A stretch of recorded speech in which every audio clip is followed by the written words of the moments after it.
Shalom, saudaraku yang dikasihi oleh Tuhan Yesus Kristus. Mari kita sungguh-sungguh siapkan hati untuk masuk dalam doa syukur hari ini.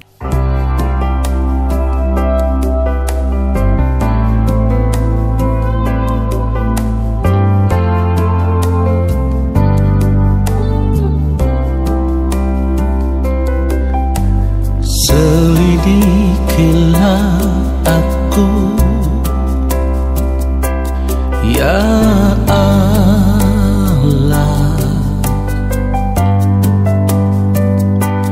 dan kenallah hatiku, ujilah aku dan kenallah pikiran-pikiranku.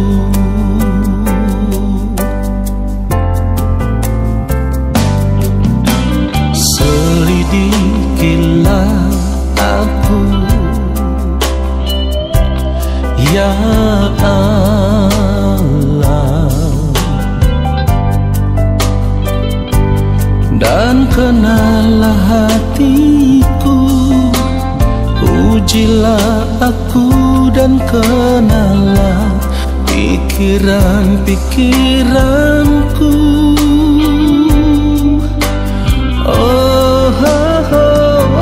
Lihatlah apakah jalanku seru, dan tuntunlah aku di jalan yang kekal. Lihatlah apakah jalanku seru, dan tuntunlah aku di jalan yang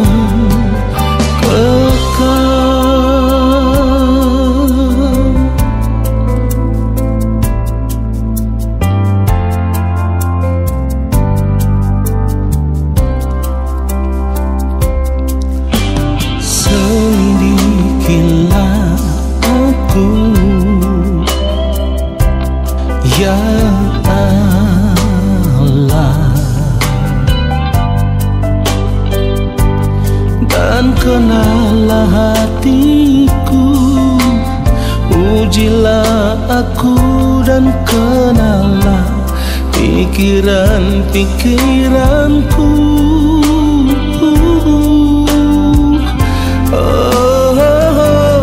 Lihatlah apakah jalanku seru, dan tuntunlah aku di jalan yang kekal. Lihatlah apakah jalanku seru, dan tuntunlah aku di jalan yang kekal.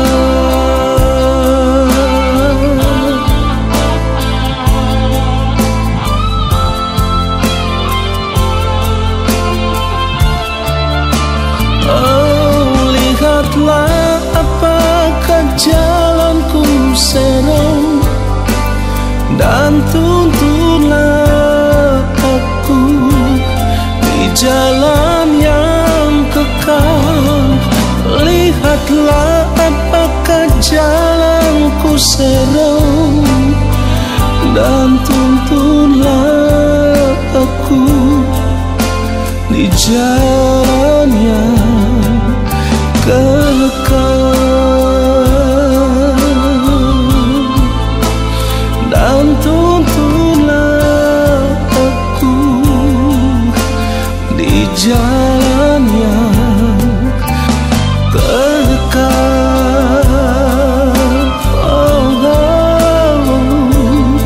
Dan tuntunlah aku di jalan yang kekal.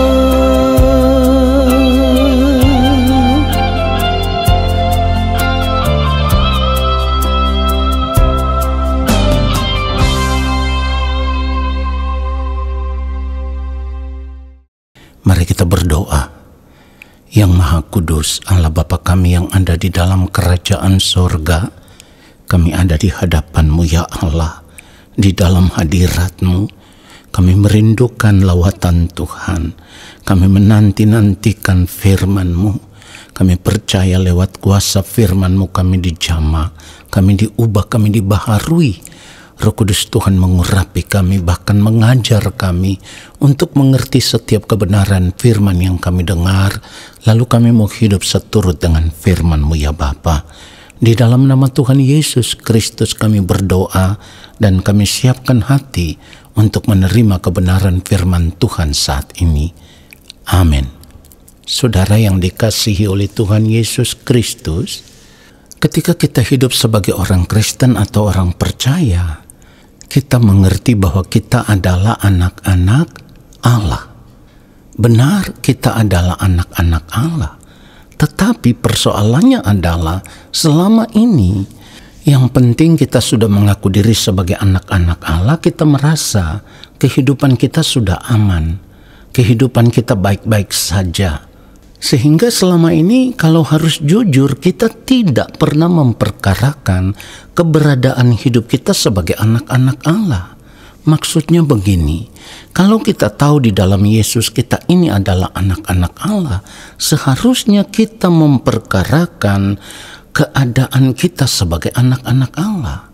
Apakah selama ini dalam menjalankan hidup sebagai orang Kristen, sebagai anak-anak Allah, kita sudah berkeadaan sebagai anak-anak Allah secara benar atau belum?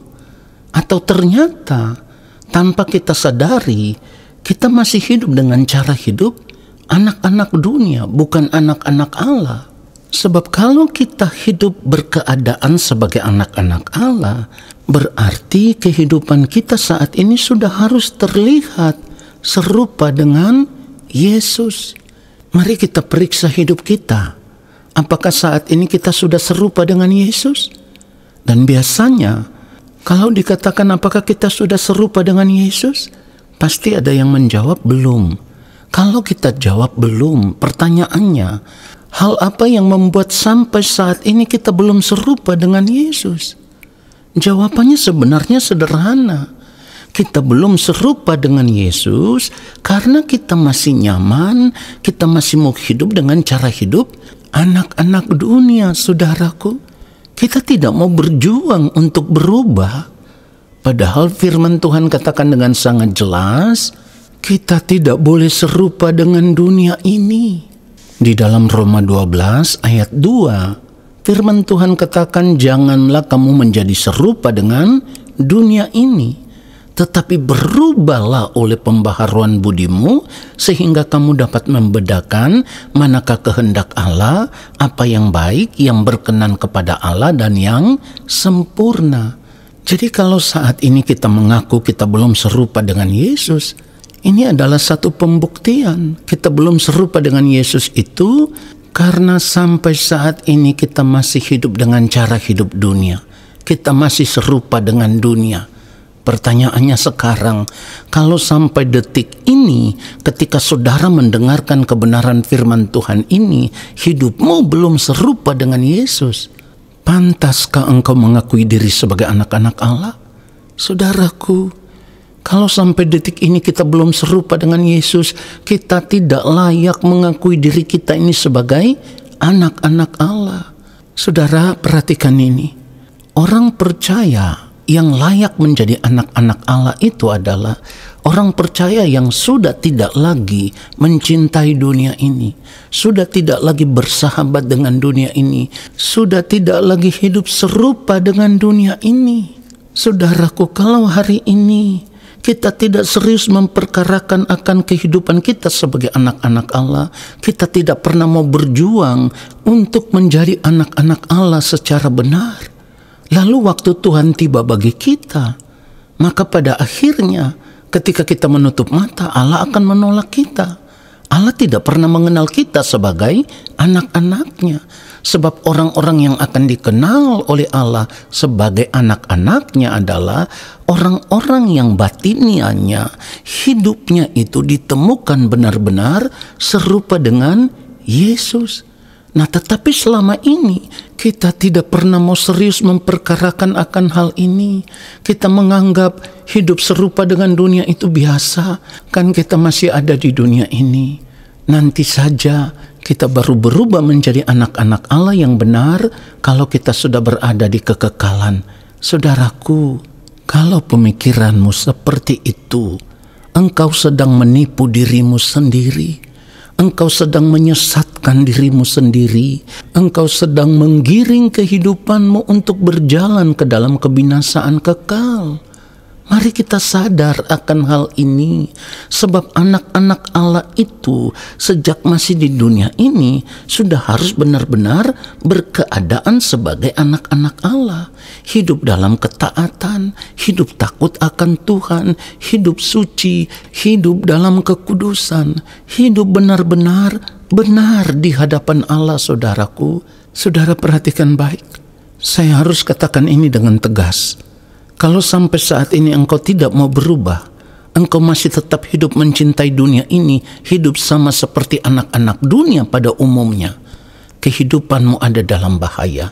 Kenapa saya katakan kehidupanmu ada dalam bahaya? Engkau tidak pernah tahu waktu Tuhan akan tiba atas hidupmu. Bisa saja hari ini, besok atau besoknya lagi, dan itu bisa terjadi setiap saat, saudaraku. Sementara engkau tidak pernah serius mempersiapkan hidupmu berkeadaan sebagai anak-anak Allah. Bagaimana mungkin engkau akan diterima sebagai anak-anak Allah di dalam kerajaan surga? Itu tidak mungkin. Orang yang akan menjadi anak-anak Allah itu adalah orang yang hidup taat, orang yang hidup takut akan Tuhan, orang yang hidup sudah tidak lagi mengikatkan hatinya dengan dunia ini, orang yang bersedia menyerahkan seluruh hidupnya, segenap hidupnya untuk hidup di dalam pimpinan Roh Allah, atau dengan kata lain hidup di dalam pimpinan Roh Kudus. Saudara perhatikan itu. Kalau kita tidak menyerahkan segenap hidup kita untuk hidup di dalam pimpinan Roh Kudus dari hari lepas hari, saya harus katakan, kita tidak pernah hidup di dalam kebenaran. Perhatikan itu. Karena Roh Kuduslah yang akan memimpin kita ke dalam seluruh kebenaran. Dan orang yang dipimpin oleh Roh Allah itu adalah anak-anak Allah. Nah, persoalannya sekarang kita tidak mau menyerahkan segenap hidup kita untuk dipimpin oleh Roh Allah, berarti kita menolak menjadi anak-anak Allah. Menolak menjadi anak-anak Allah berarti kita tidak akan diselamatkan. Ketika kita menutup mata, di kekekalan nanti Tuhan akan menolak kita, saudaraku. Jadi mari, ubah dirimu. Kita harus sungguh-sungguh berjuang, bertobat. Roma pasal 8, saudaraku, kalau kita membaca ayatnya yang ke-14, firman Tuhan katakan semua orang yang dipimpin Roh Allah adalah anak Allah. Ini jelas sekali. Semua orang yang dipimpin Roh Allah adalah anak Allah. Lalu kalau saat ini kita tidak menyerahkan segenap hidup kita untuk dipimpin oleh Roh Allah, ya jelas kita bukan anak Allah.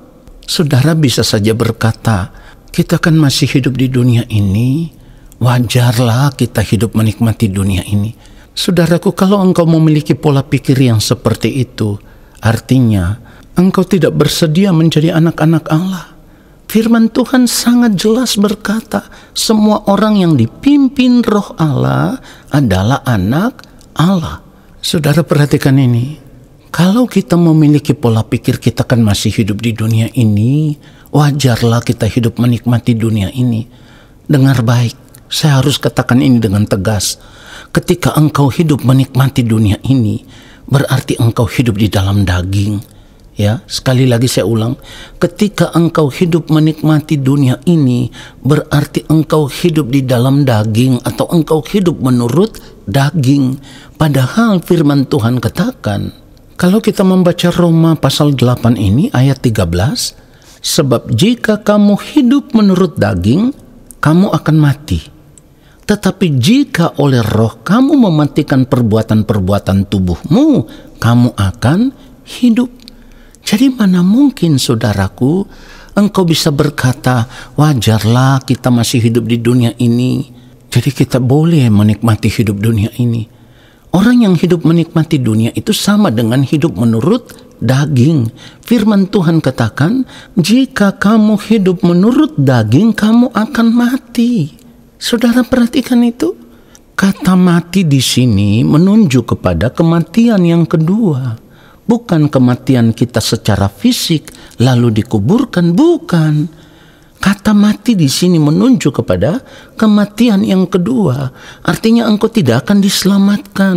Sebab orang yang mengalami kematian yang kedua akan terbuang ke dalam api dan belerang. Akan terbuang ke dalam api yang kekal. Hanya orang-orang yang saat ini memberikan hidup mereka, hidup di dalam pimpinan roh, merekalah yang akan diselamatkan. Karena apa?